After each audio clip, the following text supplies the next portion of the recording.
All right, folks, so some of our dirty little secrets are now out. We've talked so far about what archaeology isn't. It's not all about digging. It's not about working just in exotic places. It's not all about the past, and so on. So it's probably time to start talking about what archaeology is. So to do that, let's think about the structure of this class. In each unit, we're going to ask and answer some very basic questions. First and most fundamental, what actually survives for archaeologists to find? And just how does that survival happen? How do we find things? By accident? Spy satellites? Looting? And once we've found something, how do we investigate it? Do we dig it? Leave it alone? Rebury it? And how might we figure out how old it is? What on earth do you do with it? And what if it is a dead body? Who gets to be an archaeologist and where do they work? And most basically, and hardest of all, who owns the past? How do we manage it? How do we sell it? So it's question on question, problem on problem, and as you'll soon see, there are very rarely straightforward, unquestionably correct answers to any of them. So to quickly sample these questions, to kind of give a preview of the course as a whole, let's quickly look at just one place, one of the most famous archaeological sites in the world, and that is Pompeii in Italy. The plan here is to use Pompeii, you see an aerial view, as a case study to ask and answer the sort of core questions of the class, unit by unit. So Unit 2, what survives for archaeologists to find, and just how does that happen? Now, as you see before you at Pompeii, the answer is lots. Pompeii is notorious, of course, for its terrible fate. It was buried by the eruption of the volcano you see in the background, Mount Vesuvius, which apparently is getting active again, making some people pretty nervous. And what was once a bustling city was smothered, literally blanketed by several meters of volcanic debris. You see here the stratigraphy of the eruption, the strata, the layers of deposition. So this blanket killed, but it also preserved. We have food, furniture, sidewalks, beware of the dog signs. You get a very real sense of the immediacy of the lives that were lost. So Pompeii is a spectacular example of a sad fact and another one of our dirty little secrets that archaeologists often benefit from strange occurrences, unusual conditions, and sometimes tragic events. So Unit 3, how do you find things? Archaeology isn't just digging. Now, at Pompeii, people who lived in the area in the centuries after the eruption of Vesuvius knew that something was down there. They would find things in their fields, for example. It's a good example of the power of local knowledge, of local informants in archaeology. Still today, many discoveries start with conversations over coffee, over beer, asking people, you seen anything old around? And maybe they will tell you, and maybe they won't. Now, if we discovered Pompeii today, the question of how to investigate it would be a tough one to answer, and I think would lead to lots of controversy. Should we excavate this dead city? How should we dig it? How much should we dig of it? Should we just leave the place alone to preserve it for future generations? What lies behind this turmoil is a very basic fact, one that it is essential you take on board now. Because while excavation is very revealing, very informative, and often the only way to learn what you want to know, it is also destructive. As you dig, you destroy what you are digging, and you can't go back and try it again. So archaeological ethics today demand that we consider as many non-destructive, non-invasive forms of investigation first, and only then do we go for the shovels. Now, that is what would happen if Pompeii was found today. Unfortunately, archaeology at Pompeii started long ago, far back as the 18th century. And another dirty little secret, the early days of archaeology were pretty much out of control when it came to what we today would consider good practice. Early days of exploration at the site were what you could kind of call a slash and burn archaeology. People very much out to find goodies. Diggers would go in, often by tunneling, and they would just pull out nice things, statues, metal objects, paintings. You see tunnels here, and you see paintings literally just cut out of the wall, taken away. And this has led to enormous damage to the site and the loss of archaeological context. That context where something is found, when what it was found with. We've talked about this. Without context, objects lose most of their ability to tell a story and to tell the story of the people who made, used, and discarded them. The loss of archaeological context is the problem of problems. It's the archaeologist's worst nightmare.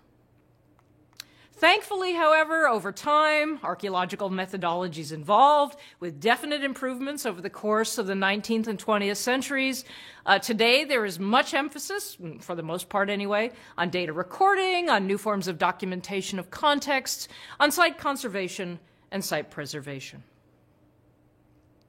Let's turn to Unit 4. How do you get a date, and why do you need them? Dating the destruction of Pompeii is not hard. We know, thanks to first-person historical accounts, that it occurred in AD 79 or 79 CE. That's an absolute date. On the other hand, that's just the destruction level. That's only one moment in Pompeii's long chronology. How could we date, for example, when people first lived at Pompeii? When were certain houses built? Which temple is older than which? We need other forms of both absolute and relative dating, and fortunately, there are an increasing number of scientific ways to get at such information. What, and here comes Unit 5, what do you do with what you find? Now, the answers to that question are many and various and very dependent on what those finds are. There are also many stages of activity to consider. Finding something is just the beginning of a lengthy process.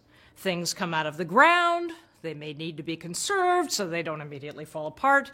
They need to be documented, described, drawn, photographed, scanned. They need to be analyzed. They need to be published or otherwise shared. Archaeologists have an ethical obligation to make their data available, and we'll talk a lot more about this. But you want to know another dirty little secret? The vast majority of archaeological finds sit in boxes in storage, and after their initial study, if they get initial study, no one ever looks at them again. And that's something to think about.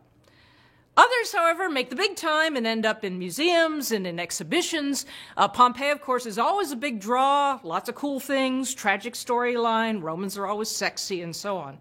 But that, in turn, raises issues of how we present the past, and we'll come back to that in a minute. Unit 6, what's involved in the archaeology of people? What if what you find are human remains? Now, Vesuvius left us many victims, though there's not much mystery about how they died. But what about how they lived? For example, what did they eat? At Pompeii, we can actually see some last meals, like that bread left on tables. Or, and indeed better, bioarchaeologists today can gain sort of senses of overall diet and overall health from looking at physical remains, particularly skeletal remains.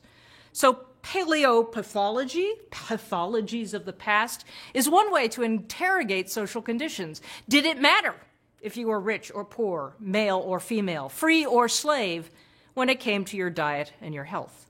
And the answer then as now was absolutely yes. Now, not all of these victims of Vesuvius can be studied in that fashion, the exploration of skeletal remains. At Pompeii, for example, the bodies were covered by the fall of ash, which hardened around the body, and the body then eventually decomposed. Archaeologists digging the site began to notice cavities in the ash, and they came up with the idea of pouring in plaster or other material, and the result, as you see, often in startling detail, is the shape of the missing person. These are evocative and painful to look at, as are the deaths of the other inhabitants of the city, its animals. Probably the most famous is this dying dog of Pompeii, chained up and left to its death. If the people don't get you, if the people don't tug at your heartstrings, the doggy will. Unit 7. Where does archaeology happen and who can play? Pompeii is not the only buried city in archaeology. Other sites have been smothered by volcanoes. You see here the famous site of Akrotiri on the island of Thera in Greece. There are also sites in India, Costa Rica, Tanzania, Canada, and the United States. And as we will see, sites can be buried and preserved by other slightly less drastic and dramatic means as well. So Pompeii is not unique, but it remains highly unusual in the number of people who work at it, visit it, worry about it. The site operates under the authority of a government ministry. Various archaeological projects, both Italian and foreign, are ongoing. Numerous nonprofit organizations contribute money for its conservation. But above all, there are the tourists. How many people annually do you think Pompeii has attracted in recent years? Some 2.5 million visitors annually, and some days see as many as 20,000 people walking through the entrance gates. Now, is this a good thing? Good that people are interested in the past? Yes, but visitor numbers combined with restricted resources for conservation and site protection and conservation is leading to what's been called the second death of Pompeii. People marching through it thousands, millions of feet annually, wearing away these ancient streets, touching things, leaning against walls, bumping into wall paintings with their backpacks, helping themselves to little souvenirs. Most recently, structures at Pompeii have actually started to collapse. They just plain fall down. All in all, it's impossible to deny that Pompeii today looks much older than it did just 50 years ago. It just can't take the strain of its celebrity status. And Pompeii is a perfect object lesson in how once a site is dug and exposed, it takes a lot of time, effort, and money to save it from the inevitable forces of decay. Things just want to fall apart. So what do we do here? I'm going to ask you to comment on this question in discussion forums. What might work? What's worked at other places you visited? But let me put one idea out there for the sake of argument. Just shut down the site. Public keep out. Close Pompeii off to everyone but real scholars, people who can understand and appreciate what they are looking at, PhDs like me. I can get in, you can't. You can go to the gift shop. What do you make of that idea? Looking at Pompeii opens up a Pandora's box of legal rights and ethical responsibilities, issues that apply to all sites, not just the biggies, not just the famous ones, all sites of human cultural heritage. Who gets to tell the stories? Who has the right to see? Who has the obligation to protect? Where should archaeological loyalties primarily lie? To the past, to the present, or to the future? In other words, Unit 8 and the end of the class and the final secret of the class. Who owns the past?